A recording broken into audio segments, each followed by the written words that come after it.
Assalamualaikum warahmatullahi wabarakatuh. Bismillah, alhamdulillah, wassalatu wassalamu ala rasulillah. Surat Al-Ma'un. A'udzu billahi minasyaitonir rajim.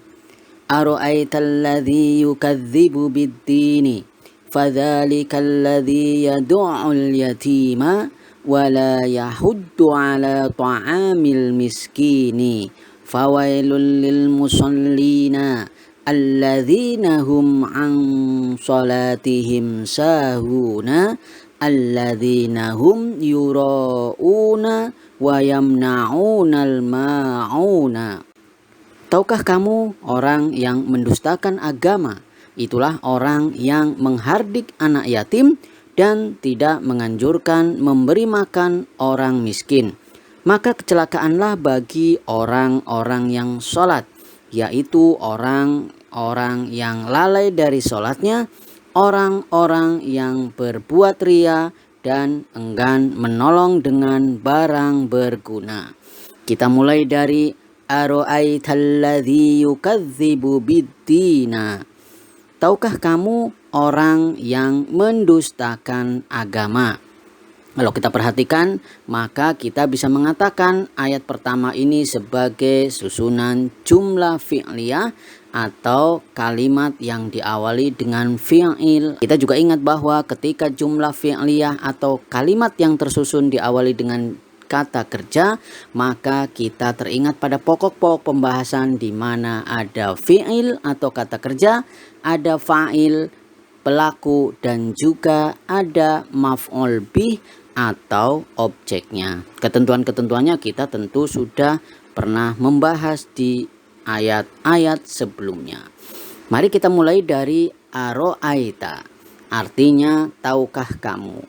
A atau hamzah di sini merupakan huruf istifham atau sebuah kata tanya. Sedangkan ro'a merupakan fi'il madhi mabni ala sukun, tetapnya atas sukun di sana karena kita ingat bahwa ro'a ini bertemu dengan dhamir rafa mutaharik, dalam hal ini adalah ta, sehingga dibaca ro'aita. Ro'a sekali lagi merupakan fi'il madhi, dia mabni atau tetap atas sukun di sana karena bertemu dengan dhamir rafa mutaharik, dalam hal ini ta sebagai dhamir muttasil. Dia adalah isim dhamir yang tersambung mabni alal fathi, tetapnya atas fathah di sana, fi mahalli raf'in, mahalnya adalah rofa karena dia sebagai fa'il atau pelakunya. Maka kita bisa mentasrifnya. Secara istilahi tentu kita ingat dari fi'il madhi, fi'il mudhari, masdar, fa'il, maf'ul, fi'il amr maupun fi'il nahyinya adalah ro'a, yara, ra'yan, ra'in, mar'iyun, ro la taro.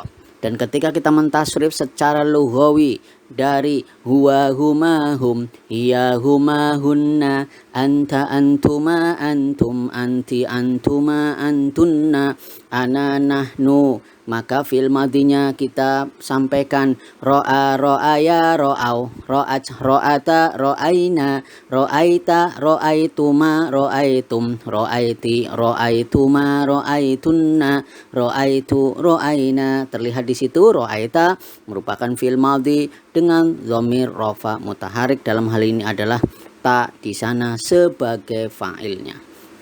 Berikutnya adalah alladzi, artinya orang yang. Sejatinya dia terjemahkan dengan yang, tetapi tentu ini berkaitan dengan silah mausulnya karena alladzi merupakan isim mausul. Isim mausul, kata sambung ini tentu saja dia tetap mabni atas sukun, tetapnya atas sukun di sana, fi mahalli nasbin, mahalnya adalah nasab karena dia sebagai maf'ul bih. Ketika kita menyampaikan ada isim mausul, maka ada silah mausul. Kita biasa mengatakan ada kalimat dan anak kalimatnya.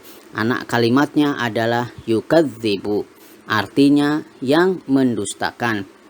Sebuah susunan fi'il fa'il, dalam hal ini yukadzibu, dia sebagai silah mausul.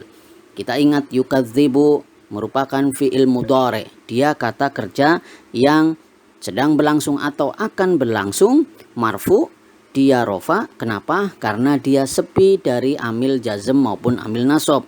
Dan tanda rofanya di situ adalah dhammah di bagian akhirnya. Dan fa'ilnya atau pelakunya adalah dhamir mustatir, takdirnya adalah huwa. Sekali lagi, yukadzibu merupakan silah mausul. Kalau kita ingat juga bahwa yukadzibu tentu ini merupakan fi'il mudhari. Kita bisa mentasrif secara istilahi maupun secara lughawi. Secara istilahi dari fi'il madhi, fi'il mudhari, masdar, fa'il, maf'ul, fi'il amr maupun fi'il nahyinya bisa kita katakan kadzdzaba yukadzibu, takdziban, mukadzibun, mukadzabun, kadzib, la tukadzib. Dan ketika kita mentasrif secara lughawi dari huwa huma hum, hiya huma hunna, anta antuma antum, anti antuma antunna, ana nahnu, yukadzibu yukadzibani, yukadzibuna, tukadzibu tukadzibani, yukadzibna, tukadzibu tukadzibani, tukadzibuna, tukadzibina, tukadzibani, tukadzibna, ukadzibu, nukadzibu. Terlihat di situ yukadzibu merupakan fi'il mudhari dengan fa'il atau pelakunya adalah dhamir mustatir, takdirnya adalah huwa. Berikutnya adalah bidini. Bidini artinya dengan agama. Ini adalah merupakan susunan jar majrur di mana ba di sana merupakan huruf jar, sedangkan ad-dini merupakan isim yang majrur karena diawali dengan ba, dan tentu saja dia adalah isim yang majrur, tanda jarnya adalah dengan kasroh di sana, dibaca bidini agama. Berikutnya adalah fadzalikal ladzi yad'ul yatima. Itulah orang yang menghardik anak yatim. Baiklah, kita mulai dari fadzalika. Artinya maka itulah. Fa di sini adalah huruf athof.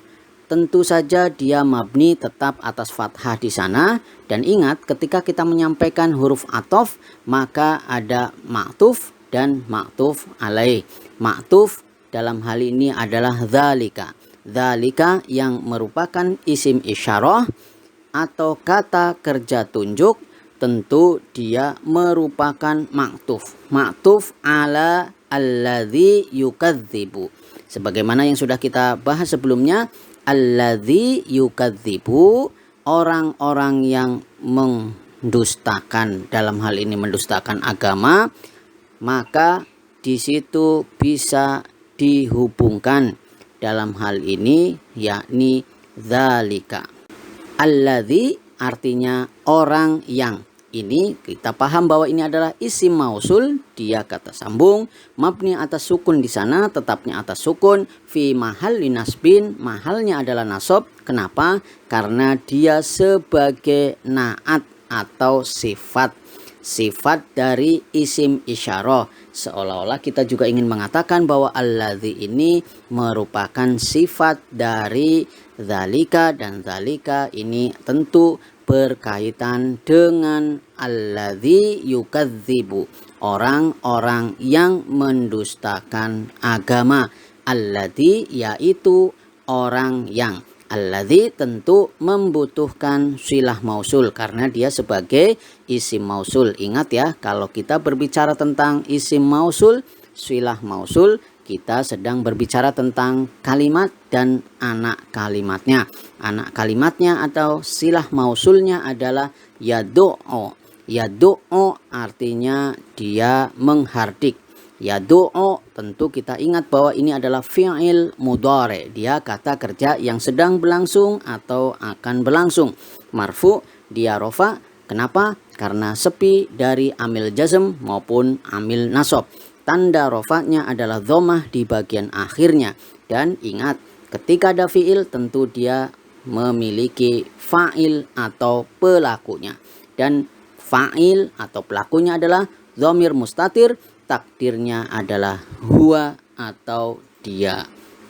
Kita juga bisa mentasrif secara istilahi maupun secara lughawi dari fi'il yadu'u ini yang merupakan fi'il mudhari. Maka ketika kita mentasrif secara istilahi dari fi'il madhi, fi'il mudhari, masdar fa'il maf'ul, fi'il amr maupun fi'il nahyinya adalah da'a, yadu'u, da'an, da'un, mad'uun, du'a, la tadu'a. Dan ketika kita mentasrif secara lughawi dari huwa, huma, hum, hiya, huma, hunna, anta, antuma, antum, anti, antuma, antunna, ana, nahnu, maka fi'il mudhari ini bisa kita tasrif secara lughawi yadu'u, yadu'ani, yadu'una, tadu'u, tadu'ani, yad'una, tadu'u, tadu'ani, tadu'una, tadu'ina, tadu'ani, tad'u'na, adu'u, nadu'u. Berikutnya adalah al-yatima. Al-yatima artinya anak yatim. Al-yatima harokat akhirnya adalah fathah. Kenapa? Karena dia sebagai maf'ul bih atau objek. Ingat, maf'ul bih atau objek tentu masuk dalam mansubatul asma. Isim yang mansub. Tanda nasabnya adalah fathah di bagian akhirnya. Berikutnya adalah wala yahuddu ala ta'amil miskin, dan tidak menganjurkan untuk memberi makan orang miskin. Kita juga paham wa di sini tentu huruf athof atau wawu athof yang tentu saja menghubungkan dengan kalimat atau jumlah sebelumnya. Wa di sini artinya dan, la artinya tidak, yahuddu artinya menganjurkan. Wa sekali lagi sebagai huruf athof tentu dia mabni atau tetap. Tetapnya atas fathah di sana, dan la juga merupakan huruf. Sama seperti wa, dia juga huruf. Tetapi tentu la memiliki makna dia adalah huruf nafi, artinya dia meniadakan. Mabni atas sukun di sana, tetapnya atas sukun. Sedangkan yahuddu merupakan fi'il mudhari. Dia kata kerja yang sedang berlangsung atau akan berlangsung. Marfu, kenapa? Karena sepi tajarud dari amil jazm maupun amil nasab, dan alamat atau tanda rofa'nya adalah dhammah di sana. Sedangkan ketika kita menyampaikan yahuddu yang merupakan fi'il mudhari, tentu dia memiliki fa'il. Dalam hal ini fa'ilnya adalah dhamir mustatir, takdirnya adalah huwa. Maka kita juga bisa mentasrif karena yahuddu ini sebagai fi'il mudhari. Ketika kita mentasrif secara istilahi dari fi'il madhi, fi'il mudhari, masdar fa'il maf'ul, fi'il amr maupun fi'il nahyinya adalah yahuddu ini dari hadda, yahuddu, haddon, hadun, mahdudun, hudda, la tahudda. Dan ketika kita mentasrif secara lughawi dari huwa, huma, hum, hiya, huma, hunna, anta, antuma, antum, anti, antuma, antunna, ana, nahnu, yahuddu, yahuddani, yahudduna, tahuddu, tahuddani, yahdudna, tahuddu, tahuddani, tahudduna, tahuddina, tahuddani, tahdudna, ahuddu, nahuddu. Yahuddu terlihat di situ merupakan fi'il mudhari dengan fa'il yakni dhamir mustatir, takdirnya adalah huwa. Berikutnya adalah ala ta'ami, memberi makan atas makan. Ala tentu saja ini adalah huruf jar, mabni atas sukun di sana, tetapnya atas sukun. Sedangkan ta'ami merupakan isim yang majrur. Kenapa? Karena didahului oleh huruf jar di depannya. Tanda majrurnya tentu saja adalah harokat kasroh di bagian akhirnya, dan ta'ami ini merupakan mudhof. Ketika kita sampaikan ada mudhof, maka tentu ada mudhofun ilaih atau merupakan sebuah susunan atau tumpukan kata atau frase. Dalam hal ini adalah ta'amil miskin, makan orang-orang miskin. Miskina tentu saja sekali lagi sebagai mudhofun ilaih. Susunan idhofah kita ingat ada mudhof dan ada mudhofun ilaih. To'ami, kenapa kemudian harokat akhirnya adalah kasroh? Karena dia adalah isim yang majrur karena didahului dengan ala. Kenapa kemudian miskina juga merupakan isim yang majrur, wajib majrur karena dia sebagai mudhofun ilaih, dan alamat jarnya adalah kasroh di bagian akhirnya ta'amil miskini. Berikutnya adalah fawailul lil musallina, maka celakalah bagi orang-orang yang sholat. Wailun ini artinya kecelakaan, dan wailun kalau kita perhatikan wailul lil musallina, fawailul lil musallina ini merupakan jumlah ismiyah. Dia adalah susunan atau kata yang didahului dengan isim.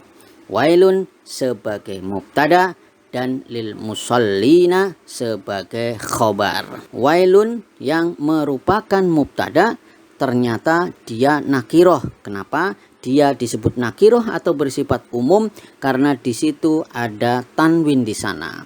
Tentu kita juga ingat bahwa sesungguhnya secara normalnya ketentuan mubtada itu adalah isim yang ma'rifat, isim yang jelas tertentu di awal kata, yang kemudian dalam jumlah ismiyah dia disebut mubtada. Ada juga mubtada atau awalan dalam sebuah jumlah ismiyah yang dia berasal dari isim nakiro. Pada asalnya mubtada memang harus ma'rifah sebagaimana dalam contoh-contoh yang di atas. Karena adanya kaidah pada orang Arab bahwa mubtada tidak boleh dari isim nakiroh, tetapi mubtada terkadang berasal dari isim nakiroh pada keadaan-keadaan tertentu. Apa saja keadaan-keadaan yang dimaksud? Yang pertama adalah isim nakiroh bisa menjadi mubtada saat ada khobar muqaddam. Kedua, mubtada isim nakiroh didahului oleh nafi. Ketiga, mubtada yang dari isim nakiroh itu didahului oleh kata tanya atau istifham.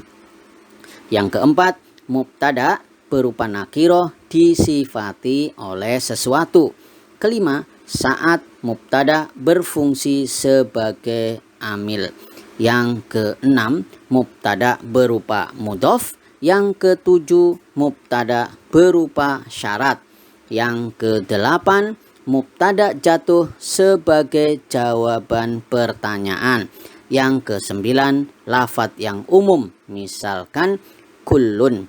Yang kesepuluh, isim nakiroh digunakan untuk merinci, membagi, menyebutkan atau menyampaikan berbagai macam-macam penjelasnya. 11, nakiroh pada makna ta'ajjub. Yang ke-12, nakiroh yang ditazkhirkan. Yang ke-13, nakiroh sebagai pengganti dari mausuf atau yang disifati. Yang ke-14, nakiroh pada makna mahsur atau pembatasan. Yang ke-15 adalah didahului oleh wawu hal. Yang ke-17, yang ke-16 ma'tuf atas ma'rifah. Yang ke-17 nakiroh ma'tuf atas wasof. Dan 18 mausuf atof kepada isim nakiroh tersebut. Yang ke-19 nakiroh tersebut mubham atau samar-samar. 20 mubtada isim nakiroh jatuh sesudah laula. Ke-21 nakiroh jatuh sesudah fa jaza atau fa jawab. Yang ke-22 nakiroh yang dimasuki lam ibtida. Dan yang terakhir 24 mubtada sebagai doa, kebaikan maupun keburukan atau sebuah celaan. Ke-24 inilah yang menjadi dasar kenapa kemudian wailun yang artinya kecelakaanlah dalam keadaan nakiroh atau umum, terlihat di situ ada tanwin di sana, dijadikan dasar sebagai mubtada atau awalan karena dia merupakan bentuk doa atau celaan, doa keburukan dalam hal ini kepada orang-orang yang sholat. Jadi wailun, fawailun artinya maka kecelakaanlah. Fa di sini adalah fa yang merupakan huruf istinafiyah, dia menandakan ini adalah sebuah awalan kalimat yang baru. Sedangkan wailun merupakan mubtada, dia sebuah awalan marfu, dia rofa, tanda rofanya adalah dhammah tanwin. Maka kita juga bisa sampaikan ketika ada mubtada tentu ada khobar, yakni lil musallina, orang-orang yang sholat. Tentu saja li ini mengandung makna sebagai huruf jar, dia tentu memiliki amalan yang menjadikan isim setelahnya adalah majrur. Jadi al-musallina merupakan isim majrur. Tanda jarnya adalah al-ya di sana, huruf ya di sana, sebab dia merupakan jamak mudzakkar salim. Lil musallina merupakan syibhul jumlah, dalam hal ini adalah susunan jar majrur. Fi mahalli rof'in, mahalnya adalah rofa karena dia sebagai khobar mubtada, dalam hal ini khobarnya dari wailun. Berikutnya adalah alladzina hum an salatihim sahuna, yaitu orang-orang yang lalai dari sholatnya. Sebagaimana yang tadi sampaikan lil musallina, ya tentu saja ada keterkaitan dengan alladzina. Kecelakaanlah bagi orang-orang yang sholat itu tentu ada keterkaitan dengan ayat berikut, yakni alladzina. Alladzina artinya orang-orang yang. Tentu kita paham ini adalah isim mausul. Isim mausul dalam hal ini tentu mabni tetap atas fathah di sana. Fi mahalli jar, mahalnya adalah jar karena dia merupakan naat atau sifat dari lil musallina. Lil musallina, orang-orang yang celaka sholatnya itu adalah memiliki sifat alladzina, orang-orang yang. Orang-orang yang seperti apa tentu kita bisa paham ketika ada anak kalimat atau silah mausulnya. Berikutnya adalah hum. Hum artinya mereka. Hum tentu kita ingat ini adalah dhamir munfasil. Dia adalah isim dhamir yang terpisah. Dalam hal ini dia bisa berdiri sendiri. Mabni ala sukun, tetapnya atas sukun di sana. Fi mahalli rof'in, mahalnya adalah rofa karena dia sebagai mubtada. Berikutnya adalah an salatihim, atas sholatnya. An tentu kita ingat bahwa ini adalah huruf jar. Tentu ini merupakan kalimat atau kata yang tetap atau mabni, tetapnya atas sukun di sana, dan sholati merupakan isim yang majrur karena didahului oleh an. An dan sholati tentu ini merupakan susunan jar majrur. Sedangkan alha di sana merupakan mudhofun ilaih. Karena apa? Karena sholati merupakan mudhof dan alha dibaca him di situ merupakan mudhofun ilaih. Sholatihim, sholatnya atau sholat mereka tentu merupakan sebuah frase atau tumpukan kata atau disebut sebagai idhofah. Sholati, sekali lagi, kenapa kemudian harokat akhirnya adalah kasroh? Tentu dia merupakan isim yang majrur karena didahului dengan an, sedangkan alha dibaca him di situ merupakan mudhofun ilaih, tentu dia wajib majrur. Tetapi kita ingat juga bahwa karena dia adalah isim dhamir, tentu tanda jarnya tidak terlihat di sana meski posisi dia sebagai mudhofun ilaih. Berikutnya adalah sahuna, artinya orang-orang yang lalai. Sahuna merupakan khobar dari hum yang sudah kita sampaikan di depan. Sahuna tentu karena dia sebagai khobar, dia masuk sebagai marfu'atul asma, isim-isim yang marfu, tanda rofanya adalah wawu di sana, huruf wawu di sana. Kenapa? Karena dia masuk sebagai jamak mudzakkar salim. Kita ingat ya, bahwa kaidah ketentuan jumlah ismiyah yang terdiri dari mubtada dan khobar, selain bahwa keduanya adalah marfu atau rofa, maka dia juga secara jumlah harus sama. Ketika mufrad tunggal, maka mubtadanya tunggal, khobarnya juga tunggal. Dan ketika mubtadanya adalah jamak, maka khobarnya adalah jamak. Hum tentu ini adalah jamak, sehingga sahuna sebagai khobar dia juga harus jamak. Berikutnya adalah alladzina hum yura'una, orang-orang yang berbuat ria. Ketemu lagi dengan alladzina, artinya yang terkait dengan dalam hal ini adalah orang-orang yang merupakan isim mausul. Dia mabni atas fathah di sana, tetapnya atas fathah. Fi mahalli jar, mahalnya adalah jar karena dia sebagai badal atau pengganti dari alladzina yang pertama yang sebagai naat atau sifat yang kedua itu. Hum yurauna, hum mereka, yurauna berbuat ria. Hum yurauna tentu saja ini adalah susunan jumlah ismiyah. Hum yang merupakan dhamir munfasil mabni atas sukun di sana, fi mahalli raf'in, mahalnya adalah rofa sebagai mubtada. Yurauna merupakan fi'il mudhari, dia kata kerja yang sedang berlangsung atau akan berlangsung.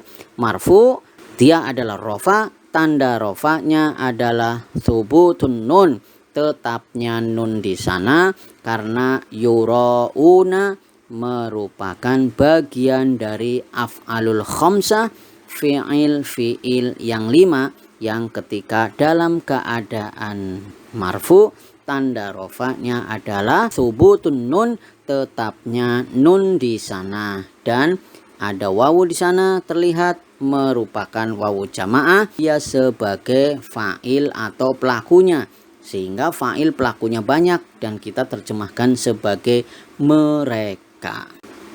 Yura'una merupakan fi'il mudhari dan kita bisa mentasrifnya secara istilahi, yakni dari fi'il madhi, fi'il mudhari, masdar fa'il maf'ul maupun fi'il amarnya adalah ra'a, yura'i, riya'an, mura'in, mura'an, ra'i, la tura'i. Baiklah, kita lanjutkan. Berikutnya adalah wa yamna'unal ma'una, dan enggan menolong dengan barang berguna.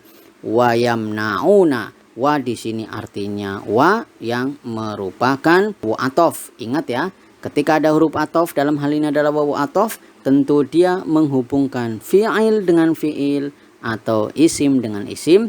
Dalam hal ini karena kita terlihat yamna'una merupakan fi'il mudhari, dalam hal ini tentu yang dihubungkan dengan fi'il juga. Yamna'una artinya enggan atau mencegah. Yamna'una merupakan fi'il mudhari, dia kata kerja yang sedang berlangsung atau akan berlangsung. Marfu, tanda rofanya adalah thubutun nun, tetapnya nun di sana. Kenapa? Karena dia termasuk dalam af'alul khamsah, fi'il yang 5. Yamna'una dan enggan, tentu saja di situ mengandung fa'il atau pelakunya terlihat di situ wawu jamaah yang menunjukkan fa'il atau pelakunya jamak, kita terjemahkan mereka. Yamna'una merupakan fi'il mudhari. Ketika kita mentasrif secara istilahi dari fi'il madhi, fi'il mudhari, masdar fa'il maf'ul, fi'il amr maupun fi'il nahyinya, maka yamna'una awal fi'il madhinya adalah mana'a. Mana'a yamna'u mana'an, mani'un mamnu'un, imna la tamna. Dan ketika kita mentasrif secara lughawi dari huwa huma hum, hiya huma hunna, anta antuma antum, anti antuma antunna, ana nahnu, yamna'u yamna'ani, yamna'una, tamna'u tamna'ani, yamna'na, tamna'u, tamna'ani, tamna'una, tamna'ina, tamna'ani, tamna'na, amna'u, namna'u. Maka terlihat di situ yamna'una merupakan fi'il mudhari dengan fa'il atau pelakunya tentu saja jamak. Dalam hal ini adalah hum. Berikutnya adalah al-ma'una, artinya barang berguna. Dalam hal ini adalah sebuah pertolongan. Al-ma'una merupakan maf'ul bih atau objek. Kita ingat maf'ul bih atau objek tentu masuk dalam mansubatul asma, isim yang mansub. Tanda nasabnya dalam hal ini adalah harokat fathah di bagian akhirnya. Jadi secara ringkas surat Al-Ma'un ini bisa kita terjemahkan dan artikan, ara'aitalladzi yukadzibu biddin. Tahukah kamu orang yang mendustakan agama? Fadzalikalladzi yad'ul yatim. Itulah orang yang menghardik anak yatim. Wala yahuddu ala ta'amil miskin, dan tidak menganjurkan untuk memberi makan orang miskin. Fawailul lil musallin, maka kecelakaanlah bagi orang-orang yang sholat. Alladzina hum an sholatihim sahun, yaitu orang-orang yang lalai dari sholatnya. Alladzina hum yura'un, orang-orang yang berbuat riya. Wa yamna'unal ma'un, dan enggan menolong dengan barang berguna. Demikian yang bisa disampaikan. Semoga Allah memberikan rahmatnya bagi kita semuanya. Subhanakallahumma wa bihamdika asyhadu an la ilaha illa anta wastaghfiruka wa atubu ilaik. Wassalamualaikum warahmatullahi wabarakatuh.